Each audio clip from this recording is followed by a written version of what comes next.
데오빌로여, 내가 먼저 쓴 글에는 무릇 예수께서 행하시며 가르치시기를 시작하신부터 그가 택하신 사도들에게 성령으로 명하시고 승천하신 날까지의 일을 기록하였노라. 그가 고난받으신 후에 또한 그들에게 확실한 많은 증거로 친히 살아계심을 나타내사 40일 동안 그들에게 보이시며 하나님 나라의 일을 말씀하시니라. 사도와 함께 모이사 그들에게 분부하여 이르시되 예루살렘을 떠나지 말고 내게서 들은 바 아버지께서 약속하신 것을 기다리라. 요한은 물로 세례를 베풀었으나 너희는 몇 날이 못되어 성령으로 세례를 받으리라 하셨느니라. 그들이 모였을 때 예수께 여쭈어 이르되 주께서 이스라엘 나라를 회복하심이 이때니까 하니 이르시되 때와 시기는 아버지께서 자기의 권한에 두셨으니 너희가 알 바 아니요 오직 성령이 너희에게 임하시면 너희가 권능을 받고 예루살렘과 온 유대와 사마리아와 땅끝까지 이르러 내 증인이 되리라 하시니라. 이 말씀을 마치시고 그들이 보는데 올려져 가시니 구름이 그를 가리어 보이지 않게 하더라. 올라가실 때 제자들이 자세히 하늘을 쳐다보고 있는데 흰옷 입은 두 사람이 그들 곁에 서서 이르되 갈릴리 사람들아 어찌하여 서서 하늘을 쳐다보느냐. 너희 가운데에서 하늘로 올려지신 이 예수는 하늘로 가심을 본 그대로 오시리라 하였느니라. 아멘. 새해가 시작되면서 사도행전 말씀을 묵상하게 되어 있습니다. 사도행전 이름이 적합한가? 이런 생각을 늘 하게 됩니다.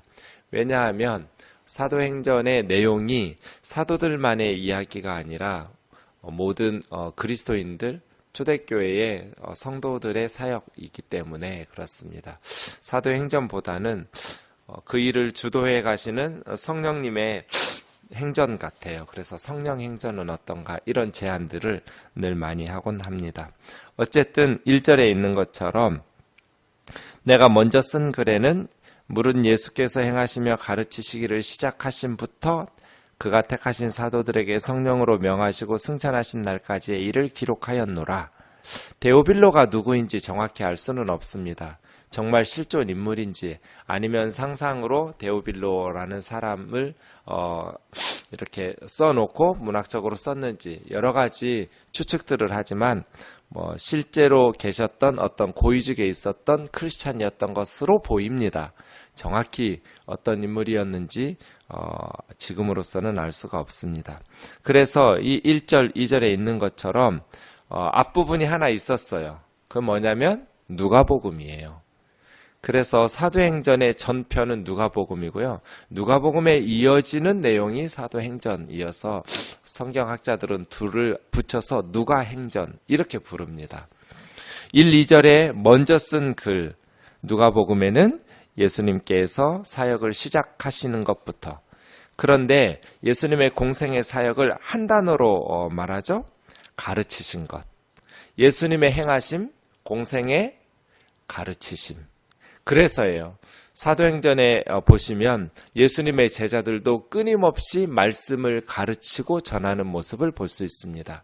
우리가 성령행전, 성령의 역사 이렇게 말하면 은사나 여러 가지 표적들이 주를 이룰 것 같지만 사실은 많은 표적들도 있으나 중요한 것은 가르치심이라는 것을 알 수 있습니다. 예수 그리스도의 복음을 또 성경의 진리를 배우고 가르치는 것, 가르침과 배움 없이 믿음을 어떻게 세울 수 있겠어요? 믿음이라는 것은 결국 하나님의 말씀인 성경을 통해서 예수 그리스도를 알게 되는 것, 성경의 진리를 깨닫게 되는 것, 이것이 바른 믿음의 출발이겠죠. 여러 가지 은사나 기적적인 체험들을 통해서 우리의 믿음이 생기기도 하지요. 시작되기도 해요. 하지만 그 믿음이 바르고 건강한 방식으로 자라나기 위해서 반드시 필요한 것은 하나님의 말씀인 성경을 배우는 거예요. 바른 믿음이란 언제나 하나님의 말씀인 성경의 가르침에 근거하게 되어 있어요. 그래서예요. 예수님의 공생의 행하심이죠. 그 행하심을 한 단어로 가르치시기를. 예수님은 끊임없이 가르치셨어요. 그리고 예수님의 제자의 사도들과 사도행전의 내용들을 보면 끊임없이 가르치고 있어요. 그래서요, 올 한 해 우리가 바른 신앙생활을 위해서 힘써야 될 것, 성령의 인도하심 안에서 성경을 가르치고 배우는 일에 여전히 힘쓰는 한 해가 되기를 주의 이름으로 축원합니다.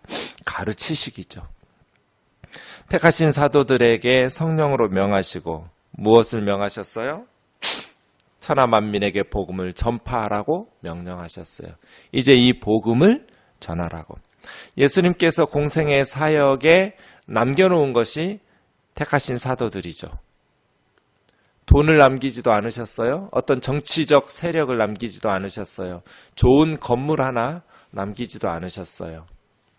가만 보면 예수님께서 남기신 것은 몇 명의 제자들, 전부였어요. 올인이에요. 올인. 올인을 한글 성경에서는 다 걸기 이렇게 번역해요. 다 걸었어요.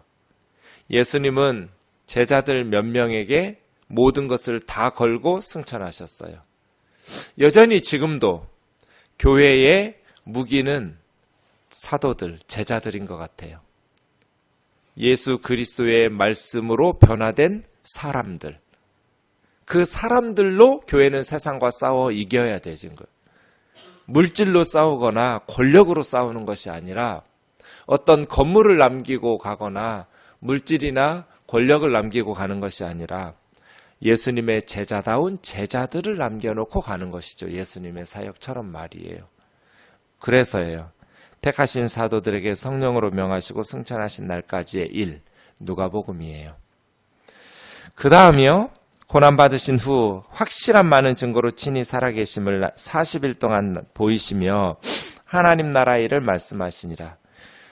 부활하신 주님께서 승천하실 때까지 40일간의 사역이 있었는데 그 40일 동안 마지막 교훈이잖아요. 얼마나 중요한 가르침이겠어요. 그러나 제자들을 만날 때마다 가르치셨던 부활하신 주님의 가르침을 또 하나로 표현하고 있어요. 하나님 나라의 일을 말씀하시니라요. 하나님의 나라. 그래서예요. 예수님의 사역을 한 가지로 표현한다면 하나님 나라예요. 공생의 사역 시작하시면서 예수님께서는 나사렛 선언하셨어요. 때가 찼고 하나님의 나라가 가까웠으니 회개하고 복음을 믿으라. 이게 공성의 제1성이에요. 예수님의 공생의 첫 마디, 하나님의 나라예요. 하나님의 나라. 그렇게 시작하신 공생애가 이제 고난받으시고 확실한 많은 증거로 친히 살아계신 부활의 역사들을 보이시면서 40일 동안 승선하시는 날까지 마지막으로 이 중요한 시기에 가르치신 것도 한마디로 표현하니 하나님 나라의 일을 말씀하신 거예요. 공생애가 하나님 나라로 시작해서 승천하실 때까지 하나님의 나라로 끝났어요. 그러니 예수님의 사역은 한마디로 하나님 나라라고 말할 수 있어요. 하나님의 나라는 하나님의 통치예요. 하나님의 다스리심이 하나님 나라의 핵심이죠. 우리도 마찬가지죠. 올 한 해 동안 우리가 포커스를 맞춰야 될 것은 하나님의 나라죠. 하나님의 나라. 하나님의 나라는 죽어서 가는 천국이 아니에요. 거기도 하나님의 나라죠, 물론. 그러나 그렇게 보면 너무나 축소해버려요. 성경적 하나님의 나라의 이해가 아니에요. 죽어서 가는 천국이 하나님의 나라인 이유는 뭐예요? 거기는 하나님의 통치가 임하는 곳이니까. 뜻이 하늘에서처럼 땅에서도 이루어지는 곳, 하나님의 왕대심이 그대로 드러나는 곳, 하나님의 나라죠. 그래서 이 땅 가운데 우리가 하나님의 통치, 하나님의 왕대심이 드러나는 가정, 아빠의 나라가 아니고 엄마 나라도 아니고 요즘은 애들 나라 같은데 집집마다 아이들의 나라도 아니고요. 하나님의 뜻이 이루어지는 나라, 하나님의 왕대심, 하나님의 통치가 실현되는 곳, 거기 하나님 나라예요. 우리 가정과 뜨인돌교회 그리고 이 땅이 하나님의 뜻이 땅에서도 이루어지는 하나님의 왕대심이 드러나는 하나님 나라가 되기를 원합니다. 이것이 주기도문의 핵심이에요. 나라가 임하옵시며 하나님의 나라죠. 사도들과 함께 모이셔서 분부하셨어요. 예루살렘 떠나지 말고. 네. 사도들에게 성령으로 명령하셨어요. 이 2절의 명령은 땅끝까지 복음 전하는 거예요. 그런데 그 전에 한 가지 해야 될 일이 있어요. 예루살렘을 떠나지 말고 내게서 들은 바 아버지께서 약속하신 것, 이게 뭐예요? 성령이에요. 성령. 세례 요한이 물로 세례를 베풀었던 것처럼 너희는 얼마 되지 않아서 성령으로, 예수님 승천하신 후 약 일주일 10여일 지나서 오순절에 성령으로 세례를 받았죠. 그래서예요. 하나님의 일은 성령으로 감당해요. 인간의 지식이나 경험으로 감당하는 것이 아니라 성령으로 감당하는 거예요. 사랑하는 형제 자매 여러분, 올 한 해 동안 우리가 성령으로 주님께서 맡겨주신 하나님 나라의 일을 잘 감당할 수 있기를 주의 이름으로 축원합니다. 인간의 지혜와 능력이 아니에요. 인간의 경험을 앞세우면 망하게 되어 있어요. 될 것 같은데 안 돼요. 참 희한하죠? 이 영적인 일이 그래요. 성령으로 해요. 성령으로. 우리는 성령의 도우심을 간구해야 되고 성령님께서 우리와 함께 하시기를 사모해야 돼요. 땅끝까지 복음을 전하는 것은 다짐으로 감당하는 것이 아니에요. 성령으로 해요. 성령을 사모하는 사람들은 기도하게 되어 있어요. 이제 내일 본문부터 우리가 드러나게 되는 것은 기도죠. 기도. 사도행전이 성령이 임하기 전에 사도들이 힘썼던 것은 전혀 기도에 힘썼어요. 그래서예요. 기도 가운데서 성령의 충만함을 힘입는 것이죠. 그렇게 성령으로 충만해진 제자들이 땅끝까지 복음을 전하는 복음의 증인들이 되었어요. 복음서에 보면 제자들이 절대로 안 하는 거 있어요? 기도예요. 12제자가 기도했다라는 표현이 한 문장도 없어요. 마태, 마가, 누가, 요한복음에. 오히려 기도하는 예수님 방해하고요. 예수님께서 기도 좀 하라는 겟세마네에서도 제자들은 거듭거듭 깨우시는데도 불구하고 잠을 잤어요. 기도하지 않았어요. 했겠죠. 그런데 기도했다는 표현이 한 문장도 없어요. 복음서에. 그래서 제자들은 늘 실패해요. 예수님이 어떤 메시아인지 알아채는 데 실패하고요. 제자다운 제자의 모습들 보이는 데 실패해요. 베드로의 다짐은 진심이었어요. 다른 사람은 몰라도 자기 자신은 정말 죽는 데까지 예수님과 함께하고 싶었어요. 진심이었어요. 그런데 실패했어요. 그런데 사도행전에서는 계속 제자들이 성공해요. 정말 제자다운 제자들의 모습을 보여주어요. 복음서와 사도행전의 제자들이 달라진 것 하나 있어요. 기도와 성령이에요. 기도와 성령. 복음서에서 기도하지 않던 제자들이 사도행전에서는 기도하기 시작했어요. 그랬더니 예수님 말씀하신 것처럼 성령이 임하였고 그들은 정말 예수님을 죽였던 유대 종교 지도자들 앞에서 하나님 말씀 듣는 것이 옳은지 니들 말 듣는 것이 옳은지 생각해보라 하면서 순교를 각오하고 복음을 증거하기 시작했어요. 그리고 순교를 당했어요. 차이점은 성령이에요. 인간의 다짐, 그것이 아무리 진심이라 할지라도 그것으로 하나님의 일을 감당하는 것은 아니에요. 성령으로 맡겨주신 귀한 가정에서 또 교회와 사회에서 잘 주신 사명 감당할 수 있기를 원합니다. 그들이 모였을 때 물었습니다. 주께서 이스라엘 나라를 회복하심이 지금입니까? 이들의 관심은 이스라엘의 회복이었습니다. 이스라엘의 회복이라고 말할 때 이들이 생각하는 것은 뭐겠어요?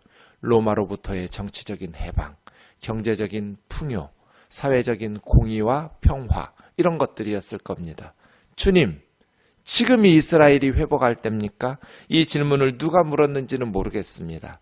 어떤 제자가 물었을 것이고 다른 제자들도 정말 궁금한 질문이었을 겁니다. 예수님의 대답은 뭡니까? 때와 시기는 아버지께서 자기 권한에 두셨으니 너희 알 바 아니요. 신경 쓰지 마. 질문 틀렸어. 그건 너희가 알 바 아니야. 그건 아버지께 맡겨놓고 너희가 신경 써야 될 것, 너희가 궁금해야 될 것, 너희가 힘써야 될 것이 무엇인가? 이 사도행전 1장 8절이 사도행전 전체의 지도 같습니다. 내비게이션이에요. 이 길로 가는 거예요. 오직 성령이 너희에게 임하시면 너희가 권능을 받고 예루살렘과 온 유대와 사마리아와 땅끝까지 이르러 내 증인이 되리라. 이렇게 복음의 증인되는 것. 우리가 힘써야 될 것은 대한민국의 통일도 아니고요. 우리나라가 경제적으로, 정치적으로, 외교적으로, 사회적으로, 문화적으로 발전하고 회복되고가 아니에요. 정말 우리가 힘써야 될 것은 오직 성령이 임하시면 권능을 받고 예루살렘과 온 유대와 사마리아와 땅끝까지 복음의 증인되는 것. 성령이 임하시면 병 고치고 방언하고 은사 받는 것 같지만 아니에요. 성령이 임하시면 복음의 증인되는 거예요. 권능 있는 복음의 증인되는 것. 권능 있는, 능력 있는 예수님의 증인이 되는 것. 이것이 성령이 임하시는 가장 중요한 이유예요. 그것을 위해서 은사를 주시는 거죠. 복음의 증인되라고 우리에게 성령님께서 각각 필요한 선물처럼 은사를 주시기도 하시는 거예요. 교회가 힘써야 될 것은 뭐예요? 이스라엘의 회복이 아니라 복음의 증인되는 거예요. 복음의 증인되는 거. 그리고 승천하셨어요. 사람들이 하늘을 뚫어지라 쳐다봤어요. 천사들이 또 한마디 했어요. 갈릴리 사람들아 어찌하여 서서 하늘을 쳐다보느냐. 그만 봐라. 너희가 힘써야 될 것은 하늘 쳐다보는 것이 아니다. 지금 이곳에서 예수님이 말씀하신 사명 감당하는 것이다. 그렇게 주님 다시 오심을 기다리는 것. 사랑하는 형제자매 여러분, 성령으로 충만해서 능력 있는 복음의 증인되는 한 해 되기를 주의 이름으로 축원합니다. 언제나 우리의 기도와 우리의 신앙생활에는 선교 중심적 신앙생활이어야 돼요. 미션 센터드 라이프여야 돼요. 미션, 선교가 중심을 이루어야 돼요. 교육도 마찬가지예요. 선교 중심적 교육을 해야 돼요. 이게 교회 교육이에요. 우리의 삶이 선교 중심적인 삶이 되도록. 선교는 꼭 외국에 나가야만 선교가 아니에요. 우리 주변에 있는 예수님 믿지 않는 사람들, 그들을 위해서 기도하고 그들을 위해서 전도하면서 이 복음이 성령 안에서 능력 있게 전파되어져 나가기를 주의 이름으로 축원합니다. 하늘 쳐다보지 말고 지금 우리에게 주신 이 양재동에서, 개포동에서, 우리의 삶의 현장에서 열심히 기도하면서 성령의 은혜 안에서 복음의 증인되는 주신 사명 감당하다가 주님 만나기를 주의 이름으로 축원합니다. 기도하겠습니다. 사랑하는 하나님 아버지 감사합니다. 예수님을 통해서 우리에게 놀라운 복음을 가르쳐 주시고 구원의 복된 소식을 또한 우리에게 맡기셔서 온 열방에 이 복음을 성령 안에서 능력 있게 전파하라 명하셨습니다. 2018년 새해가 우리 교회들을 통해서 하나님의 백성들을 통해서 이 복음이 성령 안에서 능력 있게 전파되는 한 해가 되게 하여 주시옵소서. 북한의 복음의 문이 열리게 하여 주옵시고 예수 그리스도의 생명의 복음이 들불처럼 번져가게 하여 주시옵소서. 교회들에게 기도에 힘쓰며 성령의 능력으로 힘주셔서 한국교회가 다시 부흥하고 다시 이 복음에 힘있는 능력 있는 증인들로 드러날 수 있도록 역사하여 주시옵소서. 자비로우신 주님, 우리로 새벽마다 나와서 간구하게 하시니 감사합니다. 귀한 하나님의 딸들, 귀한 하나님의 아들들, 그 기도에 성령의 기름을 부어주셔서 금대접에 담아 올라가 그 기도가 응답됨으로써 이 땅 가운데 하나님의 뜻이 펼쳐질 수 있도록 주여 사용하여 주옵소서. 가정마다 복을 주시고 자녀들에게 복을 주사 큰 믿음의 자녀들이 되게 하여 주옵시고 교회들마다 복을 주셔서 하나님을 기쁘시게 하는 교회들이 되게 하여 부흥케 하는 귀한 역사가 있게 하여 주옵소서. 대한민국에 복을 주셔서 다시 오실 주님을 준비하면서 온 열방에 복음 전하는 선교 한국 되게 하여 주시옵소서. 예수님의 거룩하신 이름으로 간절히 기도하옵나이다. 아멘.